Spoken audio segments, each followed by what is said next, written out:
Sanando las heridas. Con el Dr. Ron Rocky y la Dra. Nancy Rocky.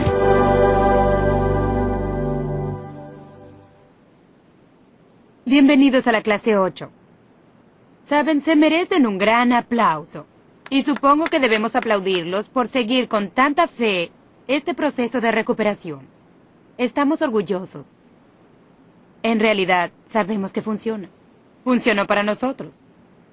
Convirtió nuestro matrimonio, que era un infierno viviente, en una vida en el paraíso. ¿Funcionó para ti? ¿Qué significa eso? Pues... yo no tenía problemas. Oh, en tus sueños. Eso es cierto. Era en mis sueños que yo no tenía problemas. Eso es correcto, pero en la vida real era otra la historia. Otra historia. Mi pregunta para todas estas personas es, ¿están culpando a otras personas? ¿O realmente comienzan a permitir que les enseñen y toman la responsabilidad de lo que hayan dentro de sí mismos? Piensen en eso. Veremos ahora cómo funciona la mente. Hay varias cosas que queremos compartir. Una es la capacidad de la mente humana y la otra es la fórmula con la que trabaja la mente. Queremos que vean el proceso para que puedan comprender mejor lo que sucede aquí. Solo sepan que es una explicación muy simple. No tendrá demasiados hechos y cifras a menos que se relacione con la capacidad de la mente. Queremos que tengan una idea de la manera básica en que funciona nuestra mente. Bien, comencemos. Primero queremos decirles que hay una diferencia entre la mente y el cerebro. ¿Qué son?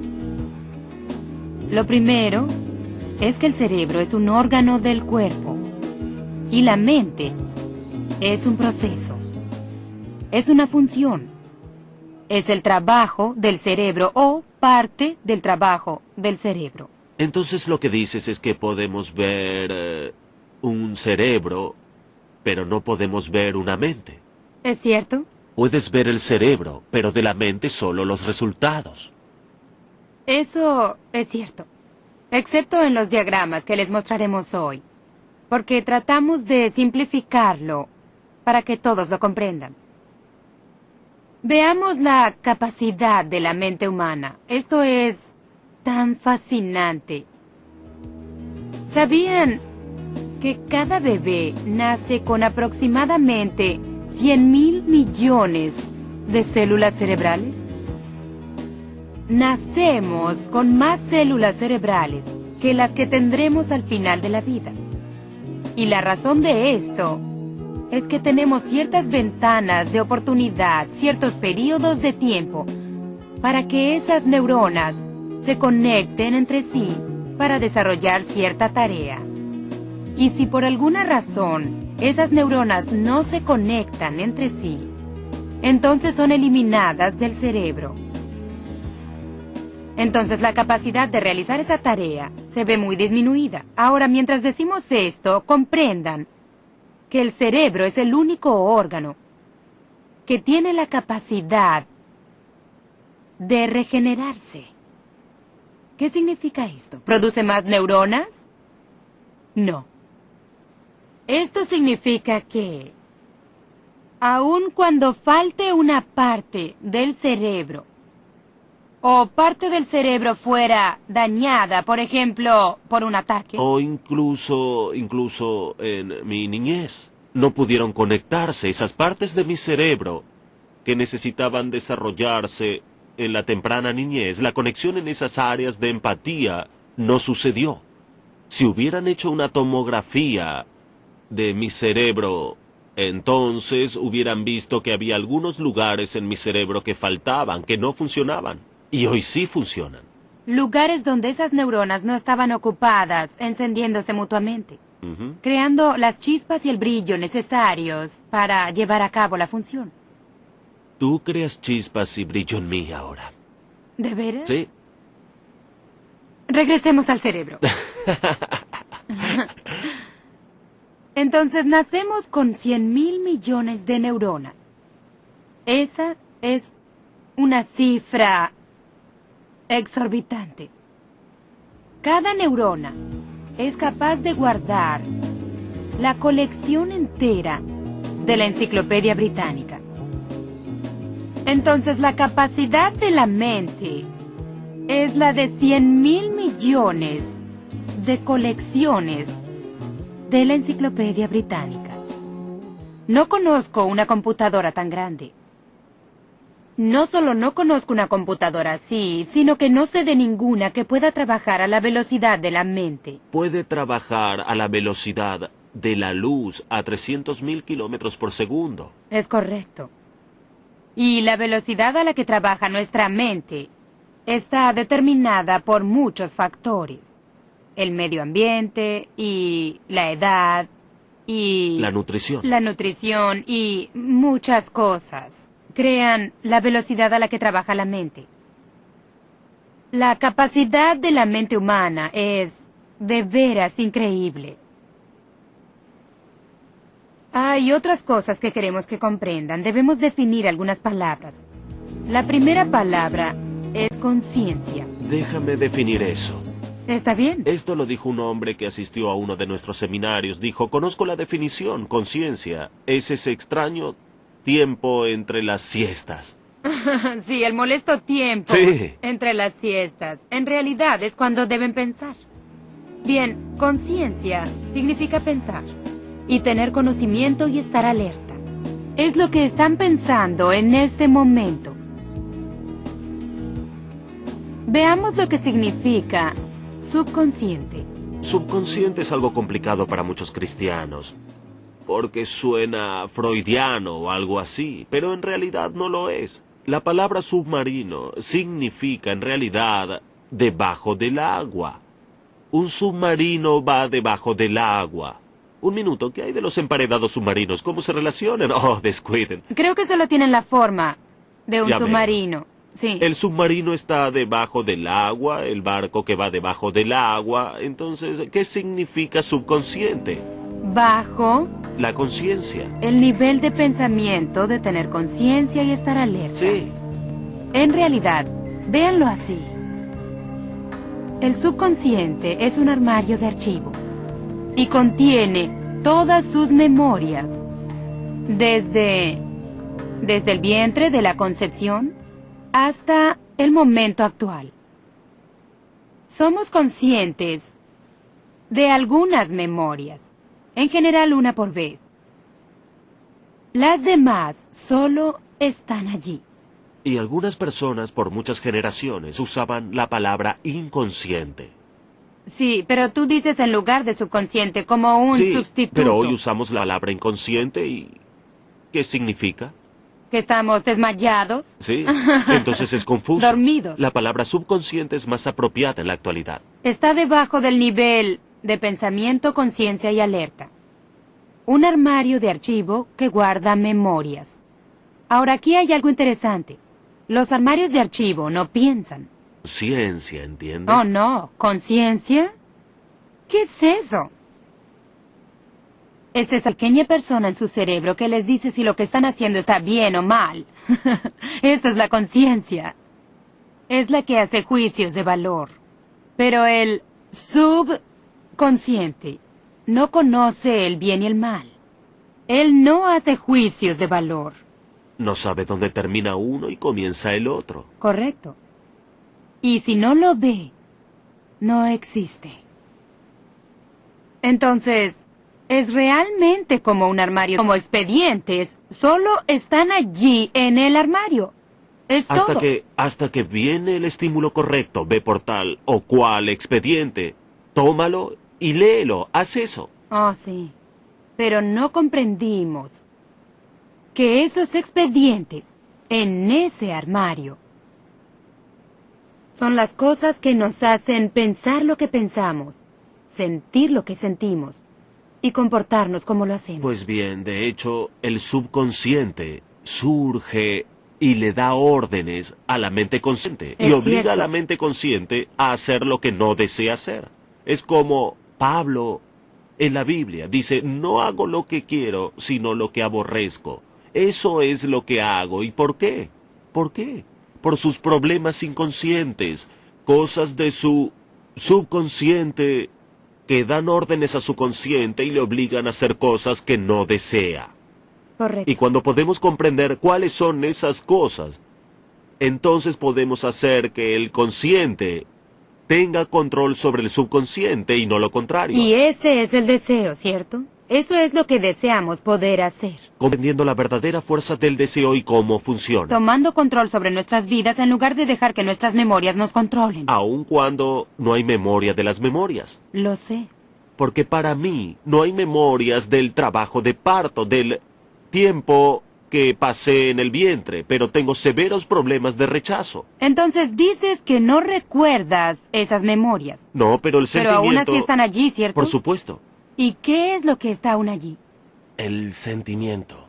De hecho, recuerdo que hace algunos 1 o 2 años estábamos en Guam dictando un seminario. Y estábamos muy cansados. Recuerden la ley de la que hablamos la última vez. Con cada periodo de agotamiento, hay un periodo correspondiente de depresión que afecta a nuestro punto más débil en ese momento.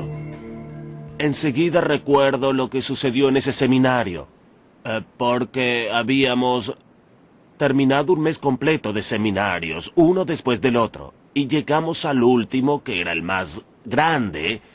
Y Nancy y yo estábamos divirtiéndonos. Terminaríamos ese domingo. Estábamos vistiéndonos para salir a presentar la última parte del seminario. Y Nancy salió, yo estaba sentado al pie de la cama. Nancy salió de la habitación y apagó la luz para entrar en el vestidor y tomar su abrigo. Y yo estaba terminando de peinarme y saldríamos al seminario. Y cuando salió y apagó la luz, llegué hasta 10 en mi cabeza. ¿Te refieres a tu Por cólera? supuesto. ¿Y de qué se trataba? ¿Era porque Nancy había apagado la luz? No. Era por el rechazo. Si de veras me amaba, no hubiera apagado la luz. Pero en realidad, así había sido toda su vida. Su padre era un fanático de apagar las luces, incluso hasta el punto que íbamos por la carretera en una ocasión y estaba lloviendo y yo había encendido las luces y la lluvia se disipó y salió el sol. Y su padre dice, Ron, apaga las luces. Yo dije, ¿por qué? Estás gastando electricidad. Y le dije, ¿a quién pertenece la electricidad que gasto? Él era un fanático, apagaba las luces del auto también.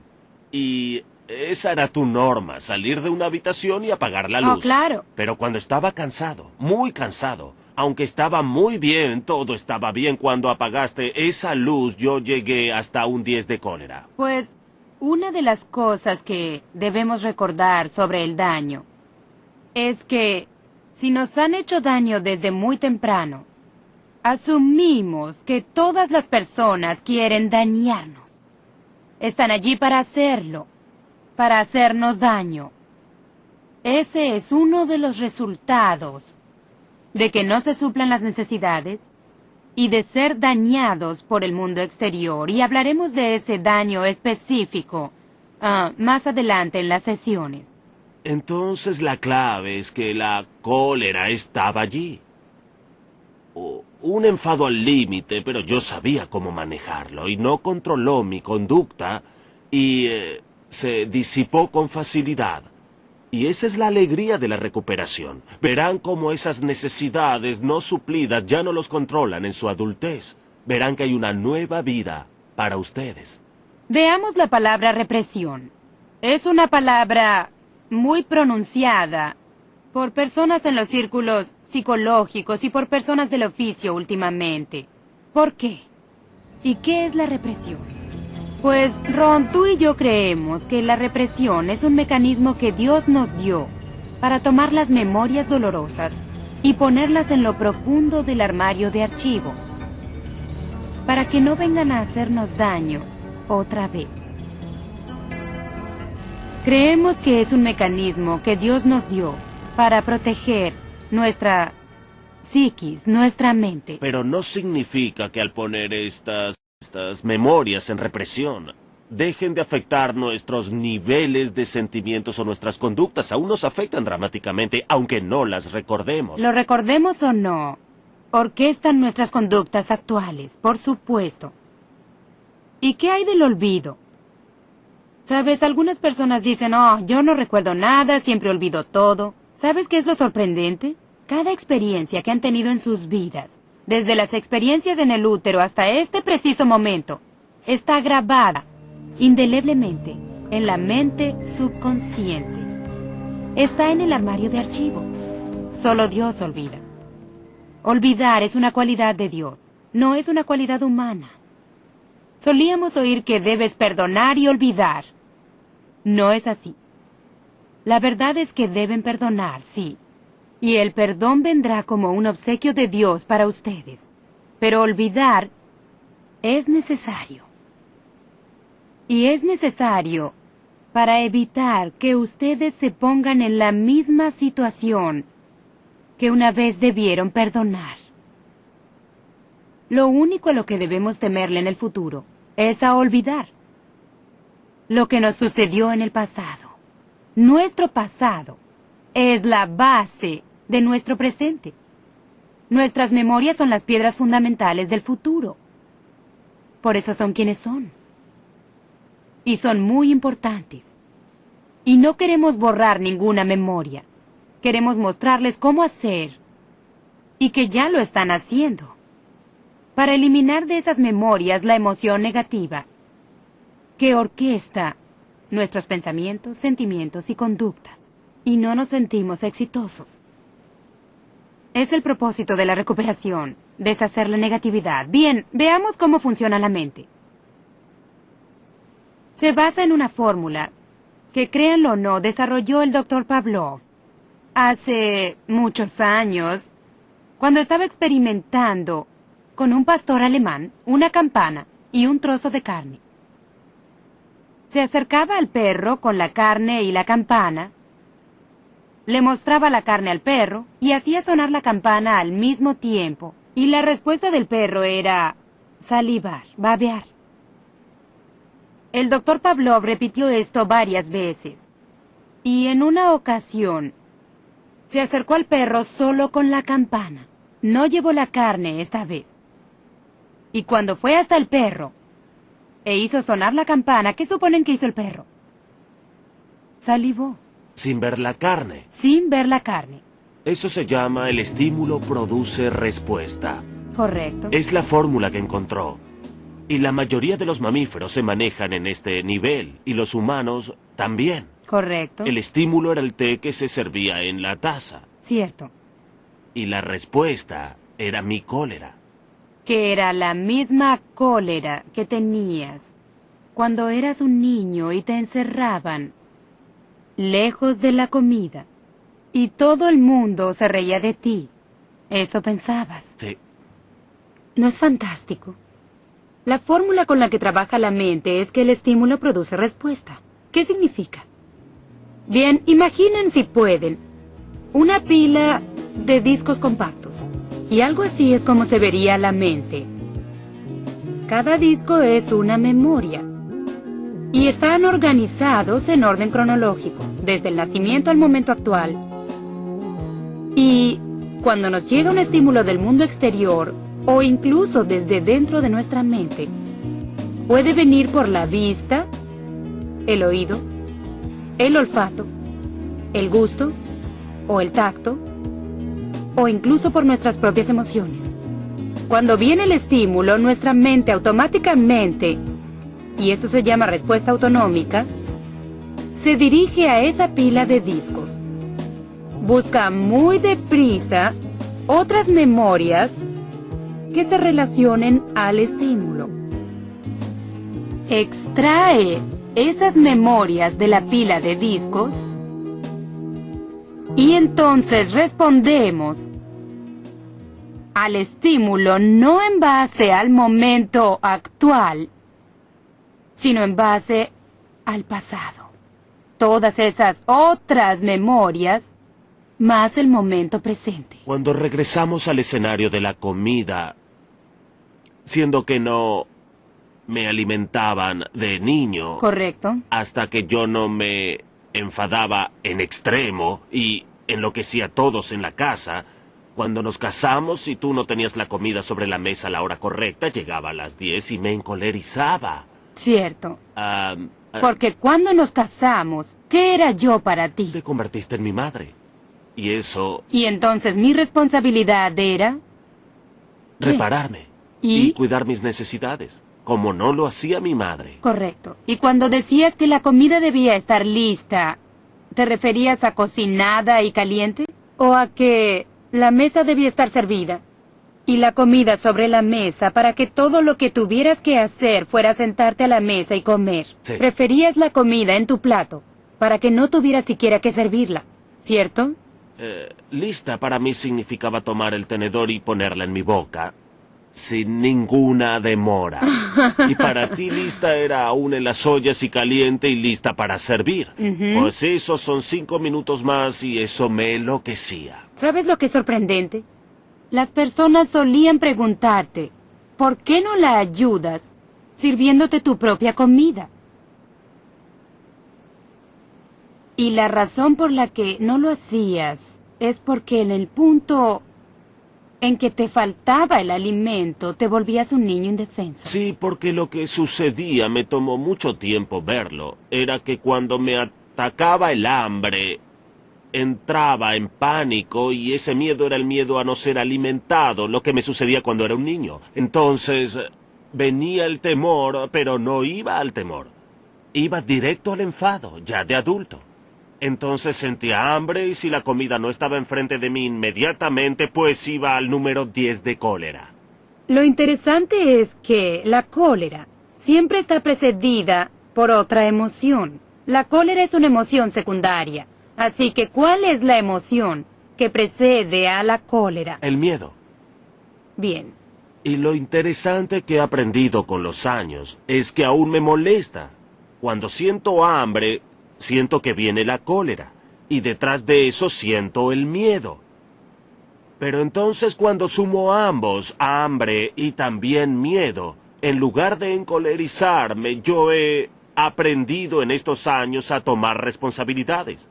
Y buscar una fuente de alimentos para poder calmarme y también para no extralimitarme y culpar a Nancy por todo. Entonces eso me redime, ¿no es Por cierto? supuesto. En lugar de convertirme en tu madre. Y hacerte Tú- responsable de todo. Correcto, me conviertes en tu esposa y tú tomas responsabilidad. Tú suples tus propias necesidades. Entonces cuando tengo algo en mi sistema que lo que hace es comenzar a aliviar el hambre, nos convertimos en un equipo y podemos hacer algo juntos. Crear una comida, Sí. es correcto. Es una vida diferente para mí, quiero que lo sepas. Ya no vivo atemorizada. Y vivía con temor 3 veces al día, 7 días a la semana. 365 días al año. ¿No tenías descanso en Navidad? No, era En especial en constantemente. Navidad. No, la Navidad era el peor momento. Sí. Pero vivía atemorizada de que regresaras a casa y dijeras tengo hambre, que era mi señal de que estabas al borde. Y, si la comida no estaba en tu plato, cerrarías la puerta e irías a un restaurante. Y las personas dirán, ¿por qué hacer eso en lugar de poner la comida en el plato? Y la respuesta es que tú tomabas el control de tu alimentación en lugar de darme el control a mí que me había convertido en tu madre en Y ese cuando momento. tenías el control, cuando lo tenías, yo me enfadaba porque controlabas mi vida. ¿No es increíble? Estabas equivocada, no importaba lo que hicieras. Correcto. Si ponías la comida, entonces comenzaba enfadándome. Simplemente me enloquecía. Pues comprende que tú no eras el único loco aquí. Si yo hubiera sido emocionalmente madura, te hubiera dicho, ¿por qué no creces y tomas la comida de la olla y la pones en tu plato? Hubiera sido Es duro. probable que hubieras respondido con violencia entonces. Sí. Pero intentaba complacer. Lo triste es que yo crecí donde sentía que debía actuar para recibir aceptación. Toda mi vida fue una actuación por tu aceptación. Y era lo mismo cuando yo era una niña, actuando por la aceptación de mi padre. Y no la obtenía. No la sentía. Él no me decía que me aceptaba. Cuando me casé contigo sucedía lo mismo. No me lo decías y no lo sentía. Cuando recibimos el estímulo, es la diferencia ahora. Sabemos que el estímulo produce respuesta. La diferencia ahora es que cuando comenzamos este proceso hallamos que hay otra porción, y es que tenemos la habilidad de escoger. Entonces, cuando viene el estímulo, podemos escoger no responder de la manera hostil o de la manera negativa. Podemos escoger hacer otra cosa. ¿No es lo que nos diferencia de los animales? Sí. Los animales tienen solo estímulos que producen respuestas, pero los seres humanos, en su proceso de recuperación, se convierten en estímulo, elección y respuesta. Y eso captó mi atención. Captó mi atención desde el punto de vista de que cuando yo era estímulo que produce respuesta y que sentía hambre, explotaba con Nancy. Cuando yo pienso en eso, diría que probablemente me encontraba en el mismo nivel o incluso más abajo que los perros que nosotros teníamos en casa. Y dije, no, creo que mejor daré otro paso y me convertiré en humano. Y déjenme decirles, el viaje lo vale. Vale la pena. Así es. Y ustedes pueden tener una nueva vida. Pueden recibir ayuda.